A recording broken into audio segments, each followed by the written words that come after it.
Welcome back. Last tutorial में हमने series object create किया था। कुछ बेसिक्स मेथड थे जिसका लिंक आपको डिस्क्रिप्शन में मिल जाएगा। तो आज हम कुछ उसके और एडवांस्ड फॉर्मेशन देखते हैं, जैसे नैन मतलब नॉट अ नंबर वैल्यूज़ को हम कैसे इंक्लूड कर सकते हैं जब हम सीरीज़ को क्रिएट करेंगे। और यहाँ पे जस्ट आपके लिए छोटे से दो यहाँ पे लाइन्स है कि नैन ये numpy मॉड्यूल में मिलता है, इसलिए np.nan लिखते हैं हम, और इसका डी टाइप फ्लोट होता है। तो चलिए हम आज फिर से सीरीज़ क्रिएट करते हैं। तो पहले पैंडास को हमने इंपोर्ट कर लिया, numpy को इंपोर्ट कर लिया। अब एक लिस्ट विथ नैन वैल्यू, यहाँ पर देखिए 1 2 4 5 ये सारे इंटीजर है, और यहाँ पर np.nan मतलब नॉट अ नंबर। अब डेटा ये एक लिस्ट वेरिएबल है। अब हम सीरीज़ क्रिएट कर रहे हैं जहाँ पे हमने डेटा को यहाँ पर आर्ग्यूमेंट में सप्लाई किया। अब जैसे ही हम इसे शिफ्ट एंटर ये प्रेस करके रन करवाते हैं तो यहाँ पर देखिए 1 2 उसके बाद जो वहाँ पर खाली था, जहाँ पर हमारे पास कोई ऑप्शन नहीं है कुछ देने के लिए, तो हम इसको नैन से भर सकते हैं। नेक्स्ट यहाँ पे देखना है कि 1 और 2 ये दोनों इंटीजर वैल्यू थे, मगर जैसे ही सीरीज़ क्रिएट हुआ तो वो फ्लोट बन गए, क्योंकि नैन एक फ्लोट है और अपग्रेडेशन हो गया। अब नेक्स्ट यहाँ पे काफ़ी सारे एग्जांपल्स हैं, तो आपको सीरीज ऑब्जेक्ट कैसे क्रिएट करते हैं इसमें हेल्प कर देगा। अब हम यहाँ पर एक एम्प्टी पैंडास सीरीज़ क्रिएट कर रहे हैं। तो जब एम्प्टी पैंडास सीरीज़ क्रिएट करते हैं तो वो कुछ ऐसे दिखने में होता है, मतलब डी टाइप इसका बाय डिफ़ॉल्ट दिखा रहा है ऑब्जेक्ट, मगर कुछ किताबों में आपको दिखेगा कि वो फ्लोट लिखा हुआ है। तो यहाँ पर हम इसके लिए चेकिंग कर लेते हैं, राइट। तो प्रूफ कर लेंगे यहाँ पर, क्योंकि बदलते रहते हैं, लाइब्रेरीज में अपग्रेडेशन होते रहते हैं। तो अब डिफ़ॉल्ट वैल्यूज़ मतलब सीरीज़ जब हम क्रिएट करते हैं, तीन बातों का मेनली हम ध्यान रखते हैं, डेटा, इंडेक्स और डी टाइप। तो पहले हमने यहाँ पर एक सीरीज़ ऑब्जेक्ट क्रिएट किया जो एम्प्टी है। अब हम चेक कर रहे हैं कि series object dot empty true है या फॉल्स है। उसके बाद सीरीज़ ऑब्जेक्ट का जो डी टाइप है वो क्या फ्लोट 64 है, अगर है तो येस है, ट्रू आएगा, नहीं तो फॉल्स आएगा। और हम चेक कर रहे हैं इंडेक्स ये भी क्या एम्प्टी है, अगर एम्प्टी है तो ट्रू आएगा। तो हम यहाँ पर इसको रन करवा के प्रूफ करेंगे कि ये ऑब्जेक्ट डी टाइप इसका डिफ़ॉल्ट है या नहीं, राइट। तो चलिए इसको रन करवाते हैं। तो देखिए यहाँ पर बोल रहा है कि डेटा जो लिस्ट के हिसाब से अभी हम लोग सप्लाई कर रहे थे वो नन है, नन वैल्यू है। जब हम यहाँ पर एम्प्टी सीरीज़ क्रिएट करते हैं, इंडेक्स का भी वैल्यू कुछ नहीं है तो नन होता है, मगर डी टाइप हमने इक्वल टू फ्लोट दिया था, वो क्या बोल रहा है, फॉल्स।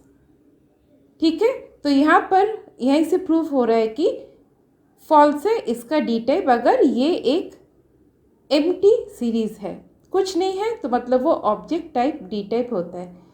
अब हमने यहाँ पर ऑब्जेक्ट जैसे ही दिया तो देखिए यहाँ पर हमें ट्रू मिल गया। तो यहाँ से प्रूफ हो जा रहा है कि ऑब्जेक्ट ही इसका डिफ़ॉल्ट, अब जो मैं यहाँ पर वीडियो रिकॉर्ड कर रही हूँ उस हिसाब से है, राइट, क्योंकि इसके चेंजेस होते रहते हैं। अब नेक्स्ट यहाँ पर मैं यहाँ पर थोड़ा सा डिवाइड कर दे रही हूँ। हम यहाँ पर लिस्ट कॉम्प्रिहेंशन को सीखेंगे। तो सबसे पहले फॉर लूप कैसे काम कर रहा है। तो फॉर लूप जैसे ही मैंने ABCD एक स्ट्रिंग है, इसको मैंने रन करा है फॉर x इन ABCD। तो बेसिकली कैसे काम कर रहा है, x में पहले a को पिक किया, प्रिंट किया a, फिर लूप घूमा, उसके बाद अब x में नेक्स्ट जो है b, इसको पिक किया और प्रिंट किया b। इस तरह से हर बार यहाँ पर लूप घूमता है, और फाइनली जब e यहाँ तक लास्ट एलिमेंट तक पहुँच जाता है तो ये लूप घूमना स्टॉप हो जाता है। अब हमको ये फॉर लूप कैसे काम करता है पता चल गया, मगर जिस तरह से हमको डेटा सप्लाई करना होता है फॉर सीरीज़, तो वो एक लिस्ट या फिर कोई मतलब इस तरह का कुछ डेटा होना चाहिए। डेटा में हम जो डाल सके इस तरह से ABCD अलग अलग नहीं होने चाहिए। तो यहाँ पर अपेंड और इंडेक्स में अपेंड हम करेंगे इन वैल्यूज़ को, ओके। तो यहाँ पर देखिए सीरीज़ ऑब्जेक्ट जो हमको बनाना है वो है लिस्ट। के हिसाब से, राइट। मतलब ये लिस्ट एक सीक्वेंस है, तो यहाँ पर ABCD जो है वो एक एक कैरेक्टर वाइज है, तो ये गलत है। अब यहाँ पर इंडेक्स हमने जो एम्प्टी इंडेक्स क्रिएट किया था, जैसे हमने अपेंड यूज़ किया कुछ इस तरह से ये हर बार लूप में घूमते जाएगा और ABCD करके यहाँ पर अपेंड करते जाएगा। तो यहाँ पर ये सिंपल है और फाइनली E तक ये अपेंड करेगा। अब हमको जो इंडेक्स इसमें ये एक लिस्ट मिला है, इसका वैल्यू ये एक ABCD करके ये एक पूरा लिस्ट है। तो इसी तरह का फॉर्मेट हमें चाहिए डेटा के मतलब सीरीज़ के जो डेटा पार्ट में डालने के लिए, राइट, जो कि एक सीक्वेंस है। अब लिस्ट कम्प्रीहेंशन से भी हम सेम वर्क कर सकते हैं। तो अब इसको हम जस्ट ब्रेक डाउन करके देखते हैं। तो फर्स्ट जो हमने किया था फॉर x इन ABCD, तो ये कुछ ऐसे है। उसके बाद हमने x ये पहले हमने प्रिंट करवाया और अब इसको हमने अपेंड करवाया। तो ये x अपेंड कहाँ किया, इस लिस्ट में जो हमने इंडेक्स डॉट अपेंड ये किया था। तो अब आपको समझ में आ रहा है कि ये लिस्ट कम्प्रीहेंशन जो एक जस्ट वन लाइन में ही हो गया और इसने इस इंडेक्स इस वेरिएबल में डाल दिया। अब जो ये आउटपुट पहले हमें मिला था सेम आउटपुट ही हमें यहाँ पर मिलना है। तो जैसे ही हमने रन करवाया तो देखिए सेम आउटपुट हमें मिला, मगर हमने पहले वाले मतलब कोडिंग में हमने यहाँ पर काफ़ी सारे लाइंस का यूज़ किया था और लिस्ट कम्प्रीहेंशन में हमने जस्ट सिंगल लाइन में पूरा काम कंप्लीट यहाँ पे कर दिया। हमने एक लिस्ट क्रिएट कर लिया, फाइन।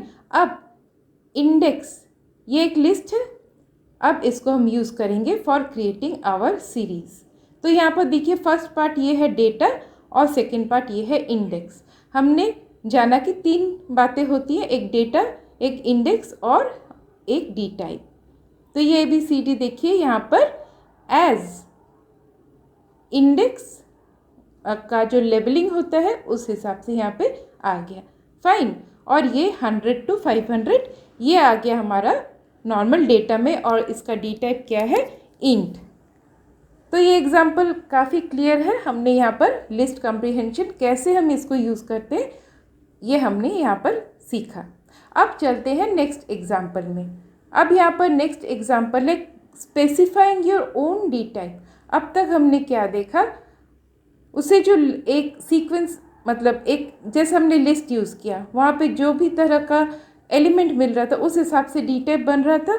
अब हम यहाँ पर नंपाई और पैंडास को यूज़ करेंगे और हम यहाँ पर सीरीज़ क्रिएट करेंगे जहाँ पे हम डेटा डालेंगे, अपनी तरफ से इंडेक्स डालेंगे और डी टाइप भी हम यहाँ पर मेंशन करेंगे। तो फर्स्ट मैंने यहाँ पे D type as a string mention किया, फ्लोट 64, ओके।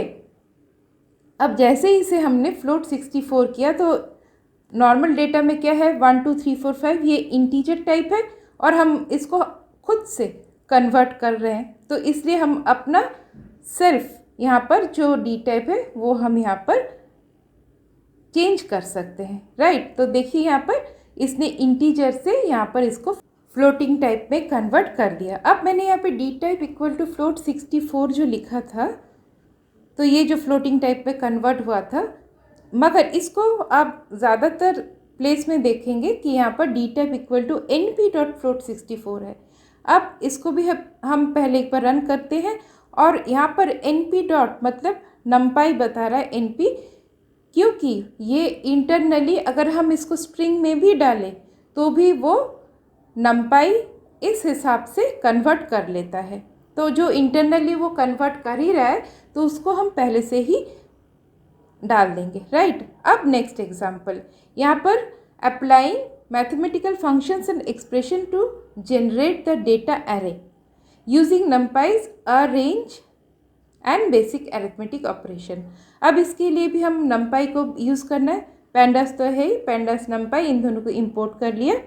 अब हम क्रिएट करेंगे अ डेटा अरे यूजिंग नंपाइज अ रेंज मीन्स अरे रेंज, राइट। ये एक फंक्शन है एंड कुछ मैथमेटिकल एक्सप्रेशन जैसे मल्टीप्लिकेशन ये सारे। अब np डॉट अरेंज जैसे रेंज क्रिएट करता है 0 से 5 डालते हैं तो वो 0 1 2 3 4 क्रिएट करेगा और अरेंज से भी सेम करेगा। तो यहाँ पर हमको जो आउटपुट चाहिए मल्टीप्लाई करके वो 02468 ये है। तो पहले इसको हम स्टेप बाय स्टेप देखते हैं। ये जैसे हमने यहाँ पर जैसे लिस्ट कंप्रीहेंशन किया था, सिंगल एक ही लाइन में कर लिया था, तो उसका ब्रेकडाउन पहले देख लेंगे तो हमें ज़्यादा आसानी होगी। अब यहाँ पर देखिए मैंने ARR ये एक वेरिएबल है जहाँ पे जनरेट होगा 0 1 2 3 4, तो वो हम पहले प्रिंट करके देखते हैं। तो ये देखिए यहाँ पर इसने एक list of integer values create किया यूजिंग अरेंज फंक्शन। क्योंकि ये नमपाई का है इसलिए अरे रेंज हम लिख रहे हैं, नॉर्मल होता तो सिर्फ रेंज लिखते। उसके बाद हम यहाँ पर वेक्टर ऑपरेशन वेक्टराइज्ड यहाँ पे बोल रहा है, तो मतलब एक सिंगल लाइन में ही हर एक एलिमेंट के साथ 2 का मल्टीप्लिकेशन हुआ। 0 के साथ 2 मल्टीप्लाई 0, 1 के साथ 2 2, 2 के साथ 2 मल्टीप्लाई हुआ 4 एंड सो ऑन। तो ये वाला पार्ट आपको समझ में आ गया। अब यहाँ पर 4 लाइन हमने यूज़ किया जनरेट करने के लिए आउटपुट, जो हम यूज़ करेंगे as data for creating our series object. मगर हम इसी को एक सिंगल लाइन में ही आराम से कर सकते हैं जो आपके सामने है, तो हमको ये आउटपुट मिल जाएगा। तो जैसे ही मैंने इसको रन करवाया तो यहाँ पर मैंने क्योंकि प्रिंट कुछ भी नहीं किया था तो यहाँ पर इसने दिखाया नहीं। तो चलिए अब हम यहाँ पर प्रिंट करके भी एक बार देख लेते हैं। तो रन करवाने के बाद देखिए हमको जो आउटपुट चाहिए था ये एक सिंगल लाइन से हमको हमारा डेटा मिल गया for creating a series, right. अब नेक्स्ट हम यहाँ पर क्रिएट करेंगे अपने सीरीज़ को। तो जैसे नॉर्मल सीरीज़ क्रिएट करते डेटा एंड इंडेक्स डाल के, तो उसी तरह से हम इसको क्रिएट करते हैं। तो मैं इसको प्रिंट को ऑफ कर देती हूँ। तो इसको हम एक बार रन करा के देखते हैं। तो इंडेक्स वैल्यू इसको भी हम रेंज से ही क्रिएट कर रहे हैं। तो यहाँ पर हमने दोनों चीज़ों को यूज़ किया, एक नॉर्मल रेंज और एक अरे रेंज। तो किस तरह से ये दोनों काम करते सेम ही है, मगर क्योंकि डिफरेंट मॉड्यूल में है इसलिए इनका यूज़ डिफरेंट वे से हम कर रहे हैं। तो अब यहाँ पर देखिए ये हमारा सीरीज़ क्रिएट हो गया। तो नॉर्मल इंडेक्स में 0 1 2 3 4, और क्योंकि हमने मल्टीप्लाई किया था तो ये वाला आउटपुट हमको मिल गया, राइट। 02468 क्योंकि हमने 2 से मल्टीप्लाई किया था जहाँ पर अरेंज हमने यूज़ किया था। तो यहाँ तक क्लियर है, सिंपल। और एक छोटा सा मैं यहाँ पर आपको मॉडिफिकेशन फॉर थोड़ा सा देखने में अच्छा लगे इसलिए मैं आपको यहाँ पर बताना चाहती हूँ। तो वो है इंडेक्स हम कुछ एफ स्ट्रिंग से भी क्रिएट कर सकते हैं। तो जस्ट आप इसको देखिए, इसमें कुछ समझने वाली वैसी बात है नहीं। एफ स्ट्रिंग किस तरह से यूज़ किया जाता है इतना ही। तो यहाँ पर लिखा फॉर आई इन रेंज 5 और उसके साथ कॉन्कैटिनेट किया है ये आइटम, ये वाला अंडरस्कोर, राइट। तो यहाँ से जैसे ही आई जनरेट हो रहा है वो कॉन्कैटिनेट मतलब स्ट्रिंग के साथ ऐड होते चले जा रहा है। तो सिंपल यहाँ तक हो गया और इसने इंडेक्स हमारे लिए एक फॉर्मेटेड इंडेक्स क्रिएट कर लिया है। तो ये हम नहीं भी करेंगे तो भी चलेगा, it is just a bit more. तो नेक्स्ट एग्जाम्पल में हम चलते हैं। अब नेक्स्ट एग्जाम्पल है vectorized operations allow you to perform mathematical operations जैसे addition, subtraction, multiplication on entire arrays और सीरीज एट वंस थोड़े से पहले ही हमने देखा, उसको और भी बेहतर वे से हम देखते हैं, राइट। तो यहाँ पर हमने सीरीज़ के ऊपर नहीं किया था, हमने सीरीज़ को क्रिएट करने से पहले कर लिया था। अब सीरीज़ क्रिएट करने की हम बात करेंगे, यहाँ इतना ही डिफरेंस है यहाँ पर। तो जैसे हमने डेटा क्रिएट किया था np.arrange, पहले हमने np.arrange यहीं पे मल्टीप्लिकेशन को कर लिया था, मगर अब हम यहाँ पर पहले अरेंज से ये 0 1 2 3 4 को जनरेट करेंगे, फिर सीरीज़ को हम क्रिएट करेंगे और उसके बाद हम जो भी अरिथमेटिक ऑपरेशन है, वेक्टराइज्ड ऑपरेशन जो बोलते हैं, उसे हम यहाँ पर देखेंगे कि कैसे करते हैं, राइट। तो पहले मैंने यहाँ पर देखी सीरीज़ क्रिएट कर लिए। आपको डिफरेंस ज़रूर पता चल रहा है कि पहले वाले एग्जाम्पल में और इस एग्जाम्पल में क्या डिफरेंस है। अब जो हमको सीरीज़ मिल गया 0 1 2 3 4 का, तो यहाँ पर देखिए नॉर्मल सीरीज़ है। अब we will add 5 to each element using a vectorized operation, simple. तो मैंने यहाँ पर ये वाले लाइन से ये किया है। तो देखिए मैं इसको सीरीज़ जो है 0 1 2 3 4 और +5, हम यहाँ पे +5 -5 वट एवर हम कर सकते हैं। तो आप देखिए जो ओरिजिनल सीरीज़ था वो 0 1 2 3 4 ये वाला था, और उसके बाद जैसे ही सीरीज़ ये +5 मतलब हर एक एलिमेंट के साथ यहाँ पर वो +5 इन वन लाइन ये यहाँ पर कर रहा है, राइट। इसी हिसाब से आप यहाँ पे कैलकुलेट करके देखेंगे तो आपको ये समझ में आ जाएगा।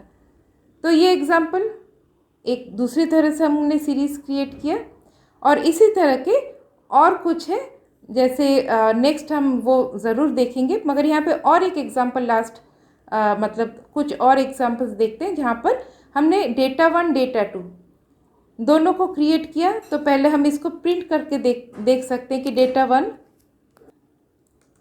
और इसी डेटा 1 डेटा 2 से सीरीज़ 1 सीरीज़ 2 क्रिएट करेंगे। उसके बाद हम सीरीज़ 1 सीरीज़ 2 को ऐड करके और एक वेरिएबल में रखेंगे।